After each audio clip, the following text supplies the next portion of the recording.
तुम्हाला सर्वांना दैनंदिन जीवनात रोज उपयोगात येणारी वस्तू आपली घड्याळ सर्वांना माहित आहे। घड्याळेमध्ये तुम्हाला 12 ताशी घड्याळ आणि 24 ताशी घड्याळ याची संबंधी सुद्धा माहिती असतं।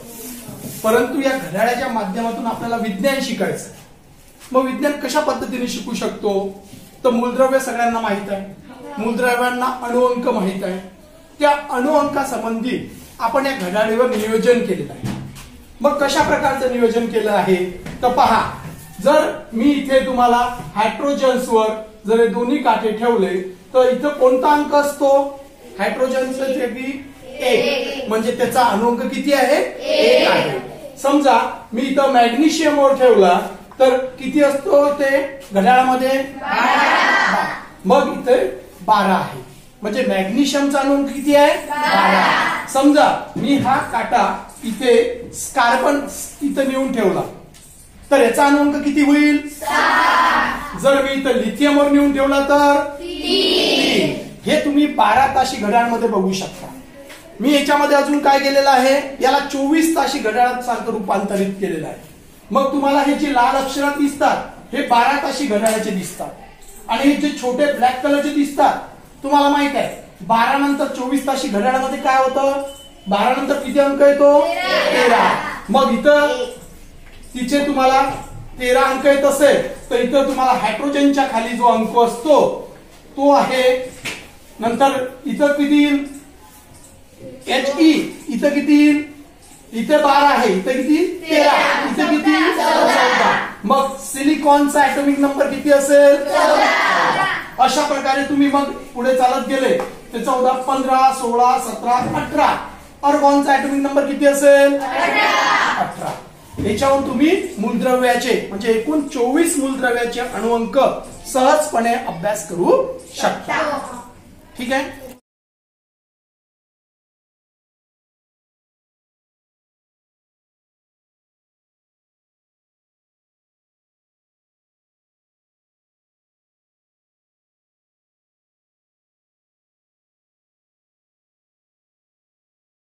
तुम्हाला सर्वांना दैनंदिन जीवनात रोज उपयोगात येणारी वस्तू आपली घड्याळ सर्वांना माहित आहे। घड्याळेमध्ये तुम्हाला 12 ताशी घड्याळ आणि 24 ताशी घड्याळ याची संबंधी सुद्धा माहिती असतं। परंतु या घड्याळाच्या माध्यमातून आपल्याला विज्ञान शिकायचं। मग विज्ञान कशा पद्धतीने शिकू शकतो? तर मूलद्रव्य सगळ्यांना माहित आहे, मूलद्रव्यांना अणुअंक माहित आहे। त्या अणुअंकासंबंधी आपण या घड्याळीवर नियोजन केलेलं आहे। मग कशा प्रकारचं नियोजन केलं आहे तर पहा, जर मी इथे तुम्हाला हायड्रोजन्सवर जर दोन्ही काटे ठेवले तर इथं कोणता अंक असतो? हायड्रोजनचा जे की 1, म्हणजे त्याचा अणुअंक किती आहे? 1 आहे। समजा मी इथं मॅग्नेशियमवर ठेवला तर किती असतो ते घड्याळामध्ये? 12। मग इथे 12 आहे, म्हणजे मॅग्नेशियमचा अणुअंक किती आहे? 12। समजा मी हा काटा इथे कार्बन इथं नेऊन ठेवला तर याचा अणुअंक किती होईल? 6। जर मी इथं लिथियमवर नेऊन ठेवला तर 3। हे तुम्ही 12 ताशी घड्याळामध्ये बघू शकता। मी याच्यामध्ये अजून काय केलेलं आहे, याला 24 ताशी घड्याळात सारखं रूपांतरित केलेलं आहे।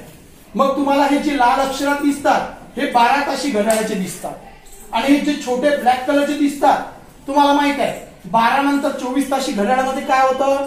12 नंतर किती अंक येतो? 13। मग इथं तिचे तुम्हाला 13 अंक येत असेल तर इथं तुम्हाला हायड्रोजनच्या खाली जो अंक असतो तो आहे, नंतर इथं किती येईल? He इथं किती येईल? इथे 12 आहे, इथं किती? 13, इथं किती? 14। मग सिलिकॉनचा ऍटॉमिक नंबर किती असेल? 14। अशा प्रकारे तुम्ही मग पुढे चालत गेले ते 14, 15, 16, 17, 18।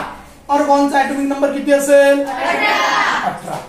याच्यावरून तुम्ही मूलद्रव्याचे म्हणजे एकूण 24 मूलद्रव्याचे अणुअंक सहजपणे अभ्यास करू शकता। ठीक आहे।